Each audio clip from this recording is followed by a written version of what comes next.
All right, guys. Well, thank you for joining us. Thank you to United States Green Building Council LA chapter and Ben, Fernanda, and the whole team for inviting us out to MGBCE to give you guys an idea of what Theodore Payne and its partners have been working on for the past several years. So my name is Tim Becker. I'm Director of Horticulture at Theodore Payne Foundation. And with me is, I'll let you guys introduce yourselves. I'm Anne-Marie Benz with California Native Plant Society. Hello, and I'm Emerson Funes. I will be teaching the Spanish course for the credentials program with Theodore Payne.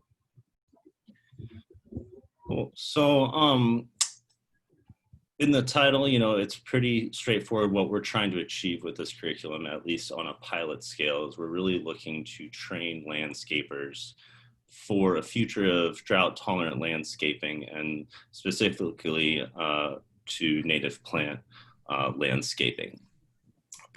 So our curriculum,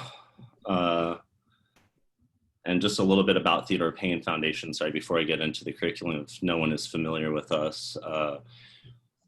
This is actually our 60th anniversary, 2020, so we also had big plans for 2020, which got altered just slightly to some degree. But Theodore Payne inspires and educates Southern Californians about the beauty and ecological benefits of native plant landscapes, and we're really quite a diverse organization. We have a nursery, which is both serves residential as well as commercial clients. We had a seed conservation seed bank and store demonstration gardens, 22-acre site in Sun Valley, California. And we provide a range of professional K through 12 and adult educational services, which this falls under that category, our kind of outreach into the professional realm of landscapers. And we do a lot of community outreach, and probably many of you are familiar with our garden tour, which we put on every spring, and also had to make it virtual this year. But you can find more about our organization at theodorepayne.org, as well as finding out more about our partners. First of all, USGBC, who's partnering on this grant with us, as well as California Native Plant Society, who is also really instrumental in helping us develop this curriculum, and also is in the process of developing a lot of other resources for professionals, which I think, Anne-Marie, if you'd like just to touch on some of the programs that CNPS is working on right now, that would be great. Well, thank you. I'm the Horticulture Outreach Manager for California Native Plant Society. So working with California native plants in the built environment. We also have divisions that work in the wildlands and in natural environments. But we are working with Theodore Payne, USGBC, and LADWP on this program, as well as working with Metropolitan Water District, Molten Miguel, and some others on developing a native plant training for nurseries. We're going to be helping nurseries learn best ways to purchase, market, care for, sell native plants. We are working on lists of appropriate native plants throughout the state that'll make it easier for people to help people choose the right plant for the right place. And our best tool for doing that is Calscape. If you haven't been to Calscape, it's an online resource of plants where you can put in your address. You can even go in and put in a bunch of factors about the site, and it will give you the types of plants that are native to that area, the ones that will grow the best without as much maintenance, without as much water needs, and will give most any look that you want. We're also working on an add-on to it that will, in addition to putting in your soil and site and sun conditions, you'll be able to add in what kind of look your client may want, and it will give you some options for the type of look that you might want, the appropriate plants for that. So keep a look at Calscape for that, and we're really excited about this program. Yeah, and our partners really bring the experience. As I said, Theodore Payne has an institutional history of working with California native plants. Theodore Payne himself introduced over 400 species of native plants into the trade, and we carried on his legacy in 1960 when we started, as well as the decades of experience and expertise coming from CMPS, who has more of a statewide impact, as well as the enthusiasm, both of our instructors, Emerson, as well as Claire Acosta, who's our English instructor. We have, a really supportive network of partners, and one of the most important of which is the Los Angeles Department of Water and Power, who through their community grants partnership made this program possible. So really this program is looking at increasing sustainability, conservation efficiency in their service district, while also engaging a less than served community of landscape professionals who could benefit both from a health point standpoint, from a health standpoint, as well as from an income standpoint. So we're really excited to have the support from LADWP as well as our other partners. So just to look at the state of the industry right now in terms of native plant horticulture and landscaping overall. And I think we can all see the trends with climate change, the impact that high water plants have on our environment. Native and drought tolerant plants are definitively going to be the future of Southern California landscapes. And the real question is that, do we have a workforce that is prepared and paid enough to take care of these widespread or these various landscapes that are going to be extremely prevalent in this new future of Southern California?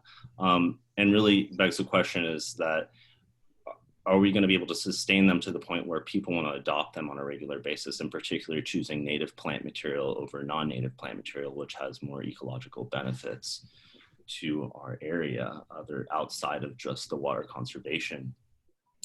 And I think for us, looking at this problem, both like adoption of native plants and are we prepared to care for them, it's really kind of the issue is rooted in several causes, which we're hoping our curriculum will help alleviate through proper training and resource sharing. Really, it's about giving people the resources to be able to make sound maintenance decisions.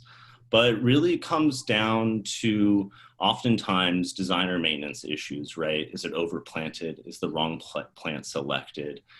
Is it poorly timed pruning or an overwatered garden? Now, these are all traditional causes, not only in residential landscape gardens, which Theodore Payne consults on a daily basis. It's common in commercial landscapes.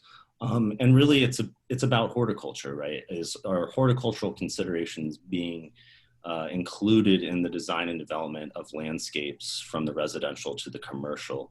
And that's really, basically we produce this negative feedback loop where there's a problem started early on in the story of a landscape from these root causes, and you get the common results of those issues. You have plant die-off, you have poor plant performance, you have higher cost for plant replacement and changing things, resulting in, landscapes failing to thrive, and you have unhappy climates. And then we have a return to conventional landscapes, plants that work, given the kind of maintenance regimes that people are traditionally implementing, which again, this is the paradigm shift.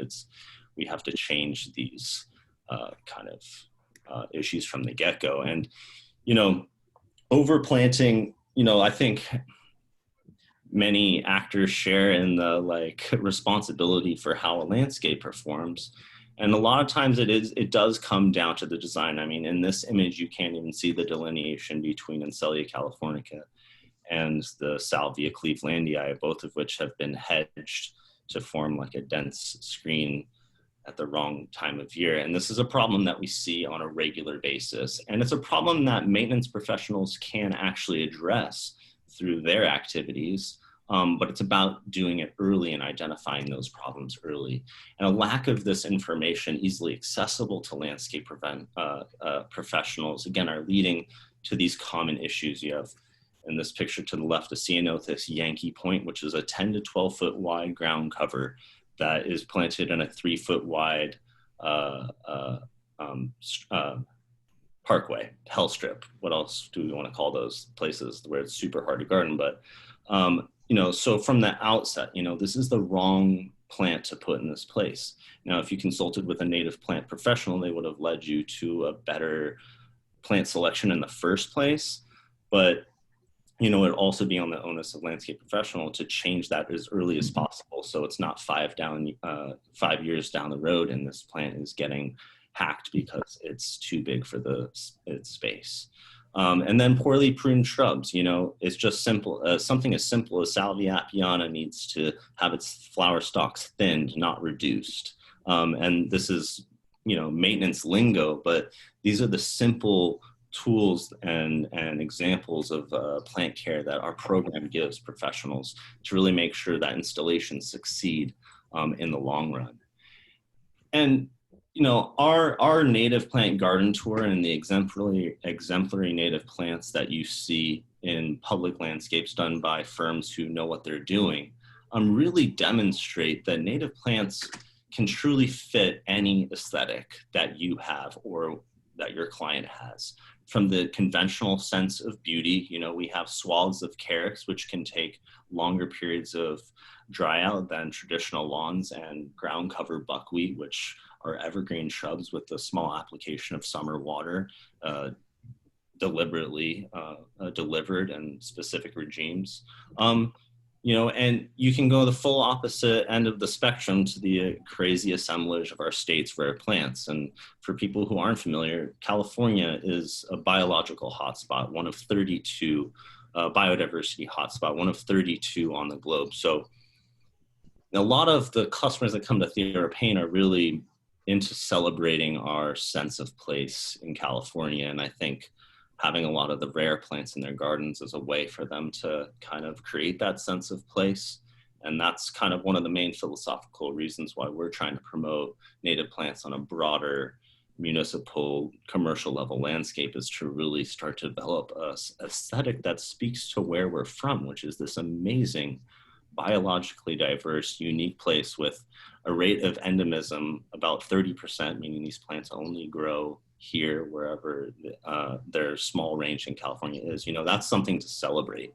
And our garden tour, if you haven't checked out, you really should, because it does demonstrate what you can do with native plants. And then, so how do we kind of address those root problems to get to the landscape transformation that everyone can envision? But I think there's some roadblocks to get there. And this program is a part of the story of how we get there, a part of the process of kind of unlearning some traditional practices and learning some new ones that will help us succeed with this new landscape. So the CNPLC, California Native Plant Landscape Curriculum, is a 9-part series.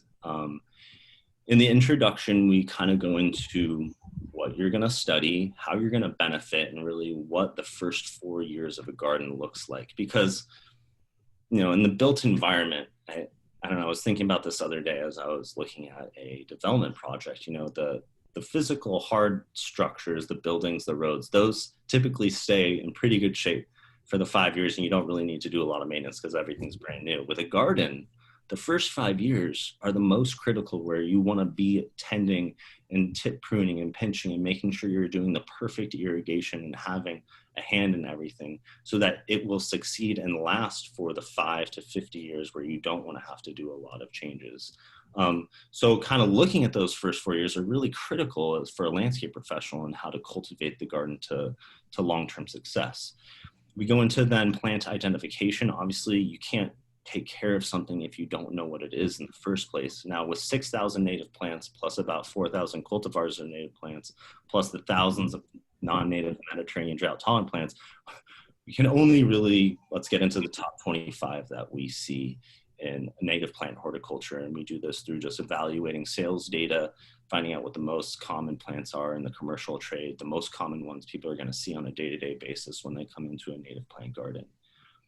We also share with you our native plant flashcards, which was a collaboration with a lot of different organizations, and is a really cool, sweet deck of cards that if you sign up for this curriculum, you get a free package. They're also available for sale on our website, small promo. And that has 80 plants with their cultural needs, which is a really good resource for designers.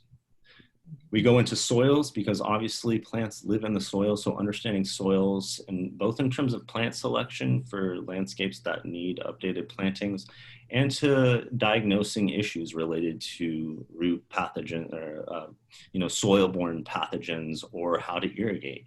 Irrigation is completely dependent on soil type. So understanding soils is going to be really critical. Then we get into really the most probably important aspect of training individuals, and that's how to irrigate them. And that's why LADWP was really interested in partnering with us, because proper irrigation not only helps conserve water, but helps makes landscapes thrive. And I think irrigation is where every irrigation class I've ever taught at Theodore Payne is 100% booked, because people are desperate to know how to water plants accurately and efficiently, and to keep them living. So it's something that we have a lot of experience with. And so our first part of irrigation really goes into the how, the when, the where, and the how much. And then our next slide, I believe one of my partners here is going to go into the next 4 elements of our curriculum. And we go through all the basics there of the pieces that you need to build on to getting into the final pieces of irrigation, to looking at, the longer term plans, smart controllers, how do you set up a full system, what are the rebates that are available through LADWP, which is always a benefit to your clients, and then IPM. We've all dealt with IPM that we never want to deal with again. We might as well start with letting everybody know the best routes in to begin with. And then go into the maintenance pieces of pruning versus shearing, or pruning versus, all the ways that people have often been taught to cut. How do you truly care for a plant in a way that is going to encourage it to grow healthy and strong and in its native form, while keeping all the requirements for living in an urbanized space, keeping it out of the walkway and off of the window and those pieces. How do we best work with the plant for what it needs in order to be healthy and strong, as opposed to shearing it into a nice, ball shape, or squared off hedges because the wrong plant has been planted in that place. How do we go in and do a garden assessment?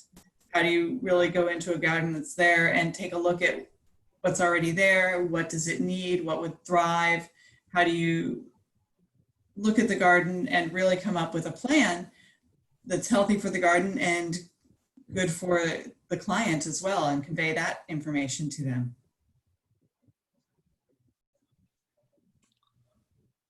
And then we'll follow up with this last slide, Emerson. All right. And then putting it all to work.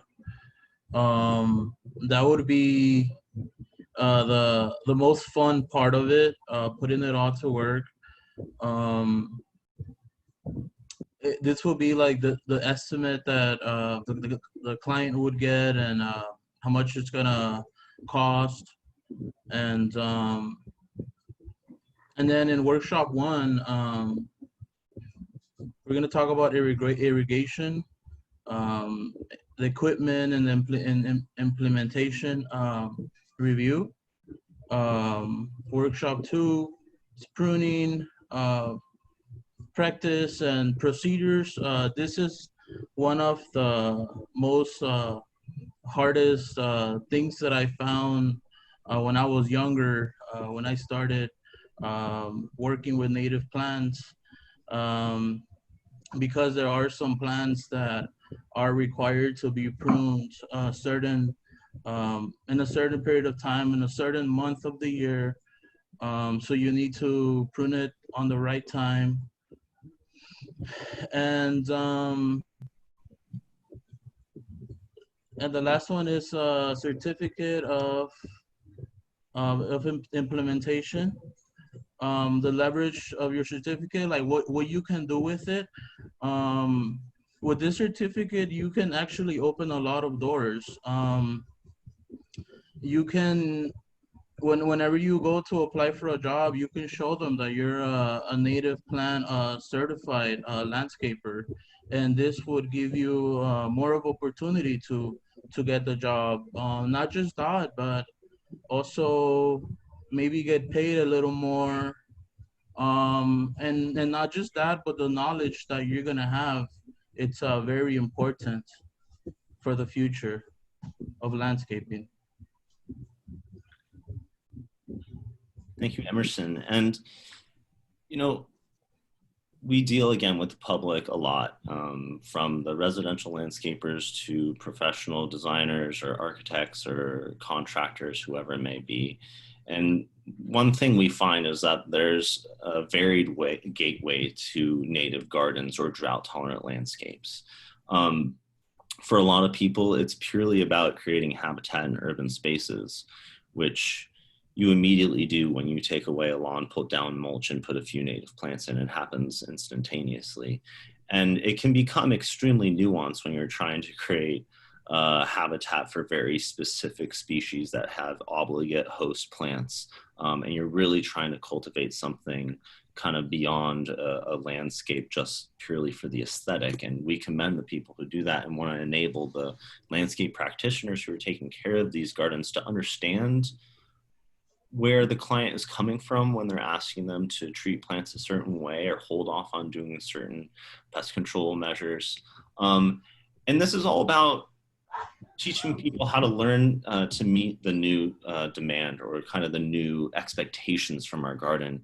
And we can kind of break these down into some general kind of categories of, yes, beauty. They want year-round aesthetic interest, even if it is all native. And there is definitely a way to get there. But again, you have to know the horticulture to get that 365 days of color, or be able to have a native plant garden look amazing in August, which again, we can show you that that is possible. People want it to support wildlife. They want to see birds and they want to see bees and they want to have life where they live, which is, I think everyone deserves that. It's a human right. People want to capture water and retain it where they are. And this is becoming, you know, this is regulatory at this point, but people also do want to have rainwater capture. And if you're going after the LADWP rebates, you have to do some rain capture as part of your landscape transformation. Obviously, people want it to be efficient, and it's commonly said that native plants do not work with drip, and that goes against my personal experience, and I know that goes against the experience of a lot of professional landscape designers and maintenance folks who know how to use the drip. Yes, drip was designed for agricultural applications, so we have to change our use of that infrastructure, that equipment, to meet the new demand of whatever landscape material we're working with. So just because you have drip doesn't mean you apply it 3 times a week for 10 minutes. That's just a way to cause root rot in most of your native plants. People want edibility, right? And while, you know, California native plants don't often produce a lot of the fruits that our domesticated varieties are going to produce, that's still something we touch on, as it's a critical element of a lot of gardens. And in fact, native plants are a perfect complement to edible gardens, since they provide the habitat for the beneficials that pollinate and take care of your pests. And people want it to be sustainable, right? They want, not only do the clients, but we also believe in the sustainability of the landscape industry. It's underpaid, the maintenance, you know, and a lot of times people are exposed to noise pollution, gas pollution, air pollution, and exposed to toxic chemicals. So this really is a way to kind of diverge away from these traditional kind of conditions of the gardening world, which just doesn't have to be that way. And again, I think this creating urban ecological habitat, and I think the city should be commended, you know, their 90,000 trees initiative and the push to get more trees planted. There needs to be more native trees incorporated, but, you know, this is a part of that, you know, getting the understory plants that sustain wildlife as well as these trees, and water conservation. And those are the 2 elements that this curriculum drives home, how to create those 2 things. And again, a lot of our curriculum is how it relates to the LADWP rebates and how to get people familiar with the resources that are out there so that they can take advantage of these incentives, which are significant. Right now for residents is $3 a square foot up to 5,000 square feet. So it can take a significant chunk out of the cost of a project if you have a large enough space. Anyone who has 5,000 square feet of grass though, that's a lot of grass. So our target audience, and now this is, so we've already put out a survey and had over 100 people who want to take our survey. And while we are hitting kind of the landscape professional world, we're still kind of missing our target demographic right now, which is the Spanish speaking community that does this work on a day-to-day basis. So we are looking at training landscape professionals, specifically ones who engage in maintenance. We have a lot of designers and architects who want to get in on this, and it's valuable to have this information in their hands. But our target audience is the people who come after the install or after the maintenance contract is over, and now it's just someone who is gardening there on a regular basis. Sole proprietor is ideal for us. Again, people who it's just their operation to help them improve their, kind of income. I think the income potential, to increase the income potential, is probably greater in the sole proprietor than it would be in the multi-tiered, company who has a larger crew, since the sole proprietor sets their own rates. Again, Spanish speaking and within the LADWP service area. So this is really kind of a community-based program. We're looking really to impact the service area of the Los Angeles Department of Water and Power. And really, at the end of the day, it's about helping professionals and homeowners with the transition from thirsty lawns to bountiful gardens, and to do it with very little water. So thank you guys very much. That is it for our PowerPoint presentation. You can use this email if you guys have any questions. I'm also tim@theodorepayne.org if you have very horticulture-based questions. But I'd like to open it up now to Q&A if there is any questions from the audience.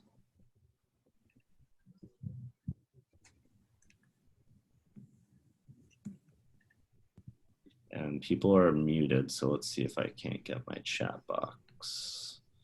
Yeah, so if you type questions into chat, we're glad to answer any questions that come up. Or I don't think we can unmute people, no.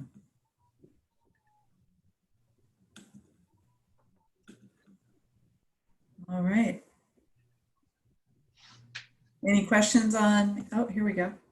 Are there any recommendations for drought tolerant plants in low light areas? There are many, many, many species of plants that thrive in low light conditions. In fact, we have an entire area of our nursery dedicated to dry shade. So one of the classics is California, is the iris, native to California, Iris douglassiana, or one of the hybrids. And that performs really well, low water situation. It has blankets of huge flowers in late winter, spring. There's also heuchras, or the coral bells. Both of these work really well in large drifts. I'm going to list my 3 favorites, and then maybe we can each talk about our favorite dry shade plants. And then Ribes viburnifolium, if you want something a bit more plant to work with. That's up to 3 feet high. It has arching branches with red-tipped new growth, aromatic foliage, evergreen, endemic and rare to the Santa Cruz Islands and the South Coast. So that's evergreen currant, heuchras, and iris. And a lot of it then depends on where you're located. I'm normally in the coastal redwoods, Northern California. And so we tend to get a lot of ferns growing under the redwoods. We get a variety of flowering things that aren't common down south. And we get some really interesting things like great horsetails that will do really well in spots under the redwoods. So it's a whole different type of ecosystem that we're seeing where we are. How about you, Emerson? Do you have some favorites? Yeah, I actually have been planting a couple Frangula californica coffee berries. I've been planting them in shade, and they're doing very well. I planted maybe 30 of them about a month ago, and they're looking pretty good. I think pretty soon they're going to be established. And another one that I like, it's ferns. I like ferns in the shade. Uh, I've planted a couple ferns underneath oaks, and they do very well. And then others that I like eucharas, just like Tim does, and irises, and yeah. We've got a follow-up question on that same one, and then we'll move on to the other question. But can any of those sustain the new downtown LA dog-friendly city, where planters are often getting additional input from dogs? Yeah, I mean, it's, you need something that can just take impact of dogs, like walking, and then the urine. It's just, I recommend typically if you're gonna expect that, just put a plant that needs a little bit more, not like a abundance of water, but something that's gonna flush the water like once a week. Like Muhlenberger Origens does really well with like weekly watering, not a huge amount, weekly to every other week. That can take the impact of dog urination, as well as a lot of our other monocots. Like you could do Juncus and Carex mix and just have grassland that can take that hit, or Canyon Wild Rye. Those would be good ones. But a shrub, it depends. Probably choose some shrubs that could take that. Dog pee. We have a dog-friendly handout at Theodore Payne.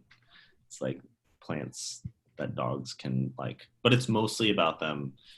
It's mostly the dog foot traffic, because they will just like run through plants. So plants that are more just like durable in the landscape.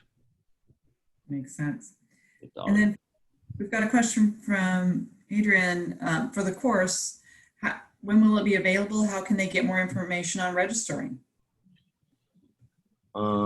So I meant to send that to everyone, but I just sent the link to our website. So theodorepayne.org, go to our Learn and the Landscaper certification, and that's where you'll find the survey, which it's bilingual, so Spanish, English, and a little bit more about it. And in our survey, the time frame and scheduling is dependent on survey responses. So it's 9 courses each, in this we were going to do it in person. So when it turned into Zoom, we're like, is 2 hours of Zoom like too much, or I was supposed to be 3 hours? So it's looking like once a week Zoom classes are what people are after. And just so people know too, the workshops are in person, but it's just limited amount of people can attend to keep social distancing measures in place. So we'll be doing the workshops at Theodore Payne Foundation headquarters in Sun Valley. So you can learn how to come garden in the 110-degree heat of the valley. Brutal. But the firm dates should be before too long, and there will be a class in English and a class in Spanish as well. Yeah, so if you can't get in on the first session, this is explained, but there are 5 iterations or 5 sessions of the 9-course series. So, and we've increased, originally it was 15 people per class, but now we've increased it to 30. So 150 slots during this pilot program supported by LADWP. And then we're gonna see where we are at the end of that before we offer more. Yeah, moving to Zoom, it's all a little bit of adaptive management right now.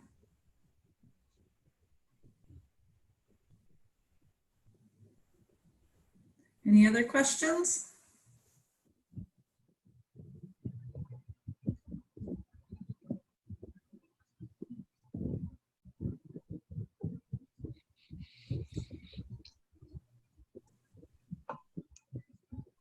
No?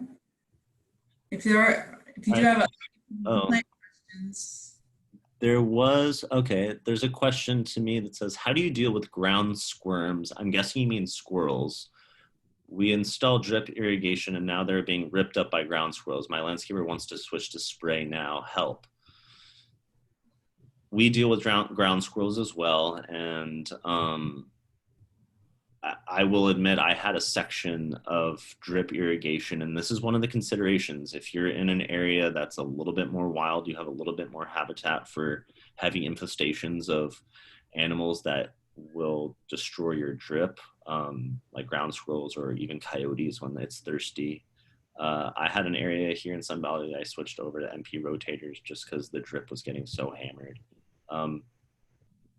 Ground squirrels are a non-game animal in Los Angeles County, according to the Los Angeles County Agricultural Commissioner. So you can live trap them. What we're missing is fox habitat. So ground squirrels are a native species and have an ecological niche where they burrow and then are kicked out by foxes as well as burrowing owls, which are the first to go when development happens. So we don't have any burrowing owls or foxes to kick out the ground squirrels. So you can see it's like kind of this catch-22 we're in. But yeah, overhead's going to be less vulnerable to rodents like ground squirrels, voles, and especially coyotes who will get it. You can go subterranean on the drip, but you know, there's issues with that too. You can bury it up to 3 inches. So, I mean, your landscaper's not wrong. I mean, that will definitely solve the problem. And then we've got a question under plants for under oak trees and watering under oak. Yeah, so main things to avoid with oaks is abundant application of summer water, particularly around the crown. That means like the trunk, so you want to keep the trunk dry all through the summer. So if that means adjusting spray heads so they don't hit the trunk or doing drip so that there's no application, typically say if you can avoid putting any water down within like 10 feet is good. Now you can still start shrubs that might encroach in towards the trunk if you want to have vegetation there. But we talked about dry shade plants earlier. There's a number of plants, and using, if anyone's Calscape has this function as well as Theodore Payne's e-store, so you can filter through the plants that are available on the floor in the nursery by features such as under oaks or dry shade, and just get a filter to get you down to the plants that are compatible with those garden factors or characteristics of the garden conditions, site conditions. But ribes viburnifolium, we already mentioned a few of these, heucheras, coffeeberry for larger size shrubs. A lot of the ribes, all ribes are really understory plants, so those are good. Down here in Southern California, hot, dry conditions. We do have some polypodiums under our oak. They just disappear in the summer and come back every year. So you can do ferns, and you can, if you can find xeric ferns for sale, good luck, but those do really well under oaks, like coffee ferns, if any of you are familiar with those. Yeah. I do have a woodwardia near the edge of a canopy of an oak, but it needs a little bit more water than like a coast live oak would be comfortable with. Also, manzanita ground covers and ceanothus ground covers can do well under oaks. And it kind of depends. Under oaks, I have ferns and a lot of sorrel. Sounds like NorCal. Yeah, they both do really well depending on where you are, Tommy.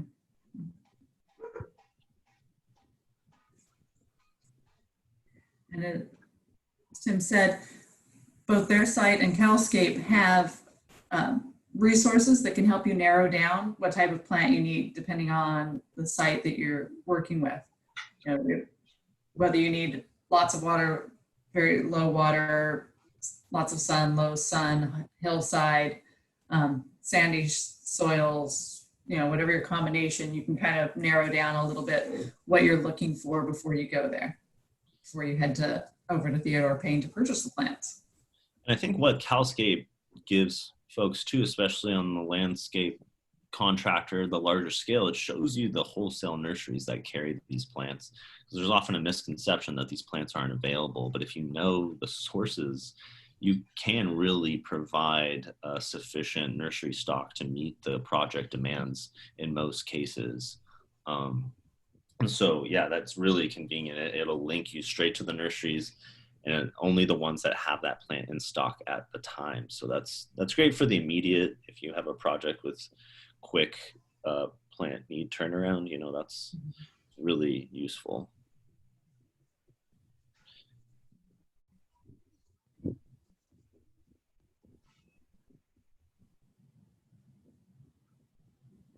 Any further questions on plants or on the training? I think to get more information on the training when it comes out, they can join your newsletter too, right, Tim? Absolutely. We have updates via our e-newsletter on our website. So if you go to Theodore Payne, you can sign up for that. Also become a member. And yeah, that's there will be continual updates as the program is flushed out. Obviously, during COVID times, things are kind of always touch and go. So yeah, hopefully next spring we can deliver 1 or 2 of them in person. That would be ideal. We were going to make it really fun and have like carne asada cookout for every class, and it's going to be a little party every time. Really incentivize it. The cookout part. Yeah. I encourage you to look at and potentially join California Native Plant Society. Also, we have 35 chapters around the state.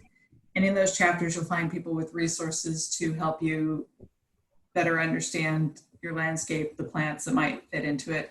We also have on our site something called Garden Ambassadors, which are hyper local garden guides, kind of.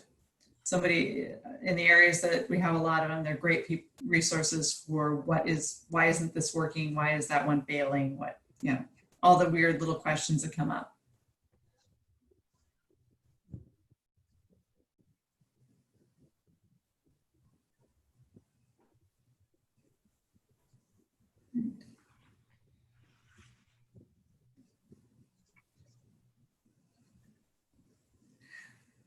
Well, we're excited that this is going to be coming out soon.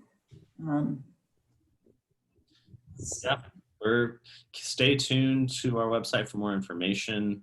I'd like to thank Amory and Emerson for being my support group through this and helping give some context to the program. USGBCLA and Ben and Fernanda, thank you guys for having us and letting us speak about our project. And of course, LADWP, our sponsor and the organization that made this possible and made it free for the people who want to take it for this first pilot program. So we thank them as well.